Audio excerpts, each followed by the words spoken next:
अपने अंतिम सांसों का एक एक तार श्याम की याद में देकर के जाएंगी। कुछ दिन मथुरा में रहने के बाद में कई महीनों तक उद्धव फिर मथुरा में ही रुक गए। एक दिन उद्धव ने गोपियों से नंद बाबा से विदा ली।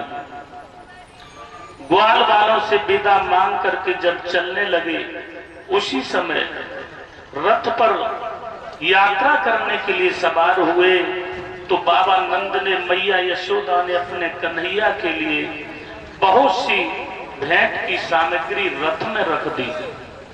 अब वे श्री कृष्ण के द्वारा सुरक्षित मथुरापुरी में वापस लौट आए। कृष्णाय प्रपत्याय भद्रे द्रुकम ब्रजौ कशाम वसुदेवाय रामाय राज्ञे छोटाय नान्यदातः। वहां पहुंच करके उन्होंने भगवान श्री कृष्ण को प्रणाम किया। उन्हें ब्रजवासियों की प्रेममयी भक्ति का उत्प्रेरक जैसा उन्होंने देखा था वैसा कहकर के सुनाया। इसके बाद नंद बाबा भेंट की सामग्री जो जो दी थी वह सब उन्होंने भगवान श्याम सुंदर को दे दी और जो गोपियों से देखा वो सब कहकर के सुनाया। आज भगवान को बड़ा सुख मिला। इस प्रकार से उद्धव का जो ज्ञान था वो गोपियों ने सब व्यर्थ कर दिया। बोली वृंदावन बिहारी लाल की। अब इसके आगे की कथा बड़ी सुंदर कथा है, लेकिन प्रभु का नाम संकीर्तन गाते हुए आगे प्रवेश करते हैं।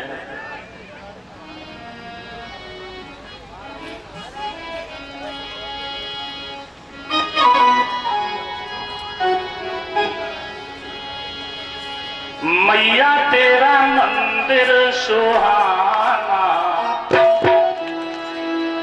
ओ मैया तेरा मंदिर सुहाना, हाय राम भक्तों का आना जाना।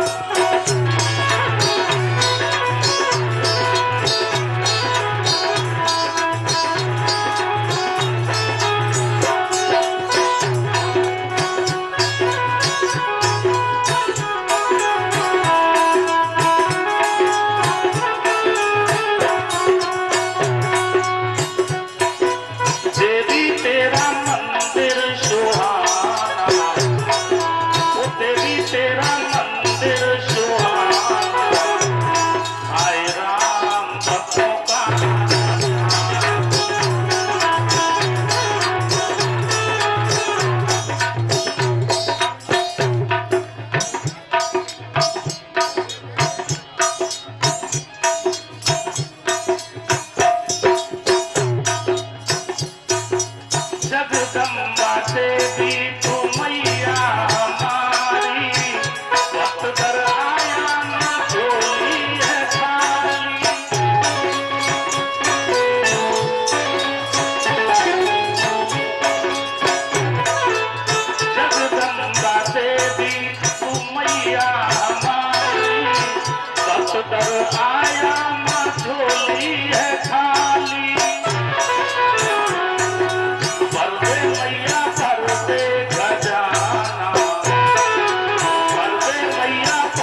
इधर उद्धव ने जब सारा हाल बताया, जाकर के भगवान श्याम सुंदर को, भगवान को परम सुख मिला।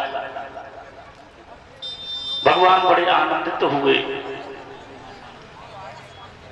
इधर भगवान श्री कृष्ण ने कंस का वध किया, उग्रसेन को राजा बनाया। उग्रसेन के राज्य में बड़ी शांति थी, लेकिन किंतु कंस की दो पत्नियां थी जिनका नाम था अस्ति और प्राप्ति। ये उदास रहने लगी। पहली रानी ने ठंडी सांस भर करके कहा, जीजी अपनी शांति का कोई दूसरा उपाय निकालो। वह हमारी आन बान शान सब बेकार हो गई। राजसी ठाट बाट पति के मरते ही सब चले गए। राग सुखबाग वही है, लेकिन मांग नहीं आता। पति के न रहने से मन का माझी घबराता है, क्योंकि बिना पति के कुछ भी नहीं है। पति स्वामी था, पति हितैषी था, पति ही एक पतवार था। जवानी की छवि का सुहाग था जो बेकार है। नारी जीवन का पति ही आधार होता है।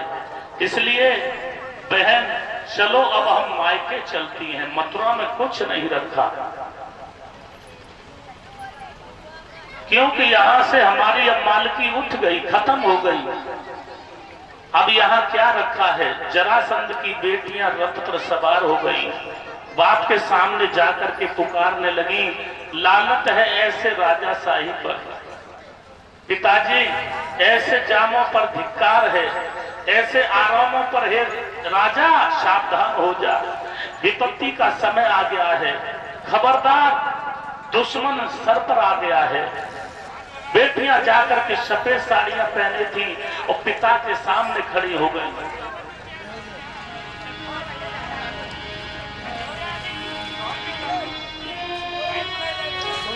दामाद जान से चला गया, बेटियां रड़ाता भोग रही। ओ मदरा मद के दीवाने, पर तुझको कोई खबर नहीं।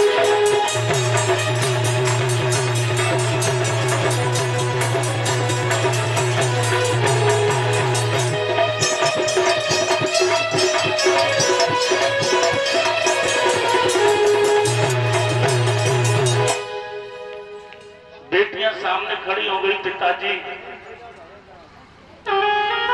बड़े क्रोध से उन बेटियों ने दहाड़ लगाई। जरासंध का शरीर जोश से कांपने लगा, रग रग फड़क उठी, भुजा फड़क उठी।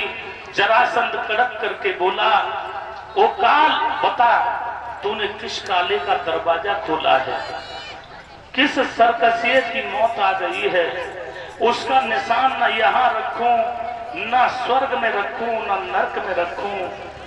बेटियों बताओ, ऐसी कौन सी मुसीबत है जो तुमने सफेद साड़ी को पहना है?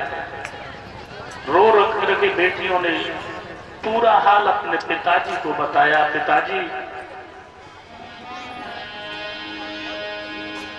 जरासंध कहने लगा, बताओ बेटियों आखिर में ऐसा क्या हुआ है?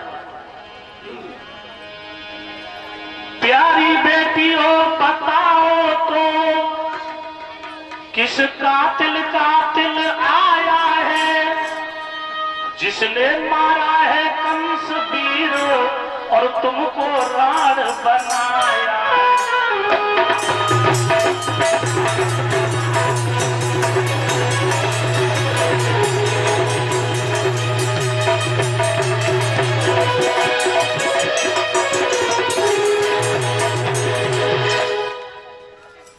बेटियों तुम सफेद साड़ी में क्यों दिख रही हो? दोनों अस्थि प्राप्ति हाथ जोड़ करके बोली, पिताजी आपको दिनों दिन जान माल का खतरा बढ़ गया है। अहीर के दो बालक जो कृष्ण और बलराम हैं, वह वृंदावन के भिकमंगे हैं, मथुरा में आकर के राजा हो गए हैं। सरकशी तो पैदाइशी हैं, सर पर ही चढ़ते जाते हैं। हम जितना झुकते हैं वे उतना ही बढ़ते जाते हैं। मथुरा में शिव पूजन था, ग्वालवाल आए थे, वृंदावन के रहने वाले, इन्हें भी साथ में ले आए थे। आते ही सब मल्लों को पटक दिया, मार डाला। तुम्हारे दामाद की चोटी पकड़ करके छाती पर बैठ गए और गला घोंट करके प्राणायाम कर दिया। उनकी अंतिम सांसें टूट गई और देखो उस बूढ़े उग्रसेन को फिर से राजा बना दिया। जैसे ये सुना उसी समय जरासंध बार बार सिंहासन में ठोकर मारने लगा।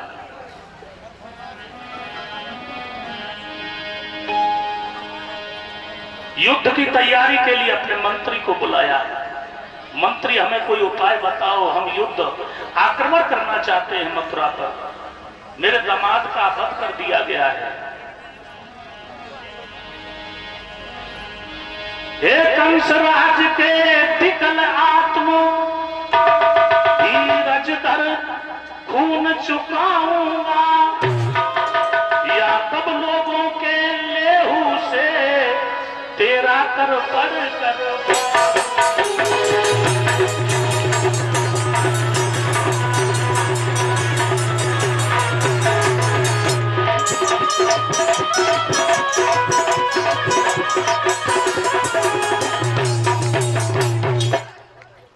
उसी समय अपने बहादुरों से कह दिया, बहादुरों आगे बढ़ो, तलवारें चमका दो, सावधानी से रण का नक्कारा बजवा दो। मंत्री, हमें सीधा सा कोई रास्ता बताओ ताकि शत्रु को 10 रोज में तबाह कर दूं। मंत्री ने कहा, महाराज कृष्ण कोई साधारण बालक नहीं है। 2 बच्चों की सामर्थ्य कहां जो मथुरा पर राज्य विजय कर ले। 6-7 वर्ष की उम्र में जिन्होंने उंगली पर गोवर्धन धारण कर लिया, जिससे कंस जैसा वीर मारा गया, वो कोई बहुत बड़ा वीर है। जिसने वीरों को मत डाला हुआ कोई खास दिलावर है। निश्चर को बांधने वाला कोई साधारण बड़धारी नहीं है। जिससे सारा राक्षस समाज भय मानता है, वो मनुष्य नहीं महाराज, वो तो अवतारी है। ऐसी शक्ति के सामने बिना विचारे जाओगे तो जान देनी पड़ेगी। इसलिए रण की शक्ति बढ़ाओ, फिर देश देश के राजाओं को बुलाओ, दल बल से उन्हें इकट्ठा करो। अच्छौड़ीर विशेषत्याम तिस्रसा विषमृताः, यदु राजधानी मथुरा निवृणेत सर्वतो दिशम। मंत्री ने कहा, पहले आप 23 अच्छौड़ी सेना को इकट्ठा करो और उसके बाद में एकदम अचानक मथुरा पर आक्रमण करेंगे। और जब अचानक आक्रमण करेंगे तो दुश्मन सफल नहीं पाएगा। मंत्री ने यह सलाह दी। महाराज, वो कोई साधारण बालक नहीं है।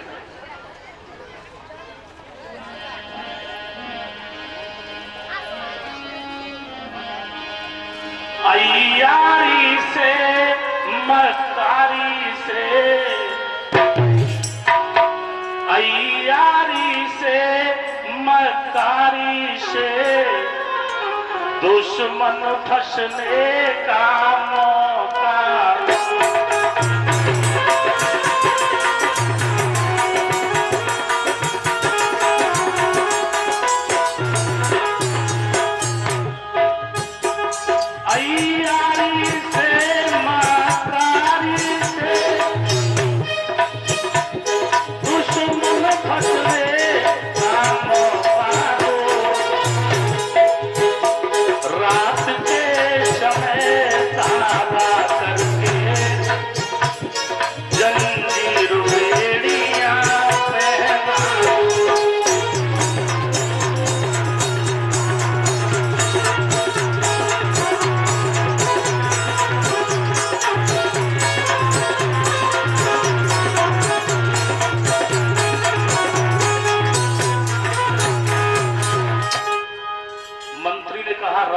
समय अचानक आक्रमण करेंगे, उनको हाथों में हथकड़ियां और पांव में बेड़ियां पहना देंगे, जेलों में डाल देंगे।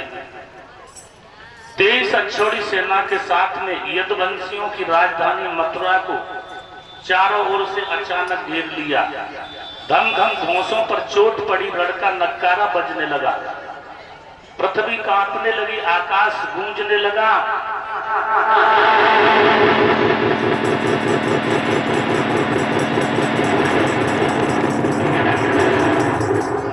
बड़े जोर से दानव दल का शोर हुआ। पतंगे मानो समिट करके दीपक की ओर चल दिए हो। घोड़ों को खड़े खड़े खेतों को खिलवा देते हैं, गन्ने की पकी हुई फसलों को हाथियों से तुड़वा देते हैं। जो मथुरा वाला जहां मिलता है वहीं पकड़ लिया, बेड़ियां कस दें या धड़ से मस्तक काट दिया। तालाबों में कुओं में जहर घुलवा दिए। जो खेत खड़े खड़े थे फसलें जलवा दी। अब तो मथुरा नगर में कोहराम मच गया। सभी त्राह त्राह घनश्याम पुकारने लगे।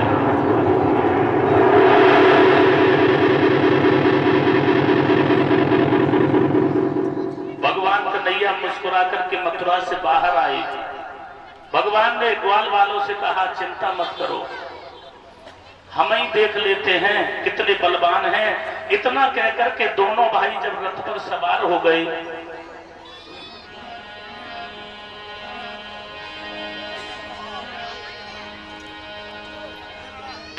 रथ पर सवार होकर के चल दिए।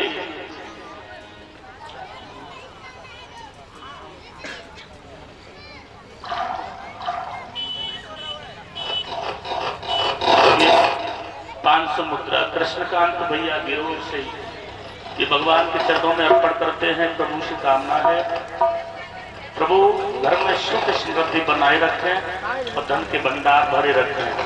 जय श्री राधे, जय गोविंद। प्रसाद देते हैं।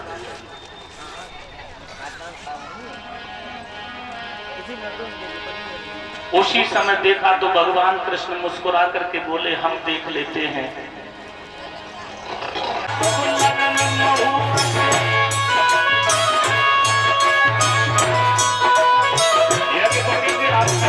क्या बात है, अरे दोनों लोग खड़े हो, भगवान का विवाह हो रहा है और बैठे आराम तमाशा देख रहे हैं। मालूम है ये यूट्यूब लगा है, पूरी दुनिया देखे। वक्त है खूबसूरत, बड़ा शुभ लगन मुहूर्त, देखो क्या खूब सजी है दूल्हे की भोली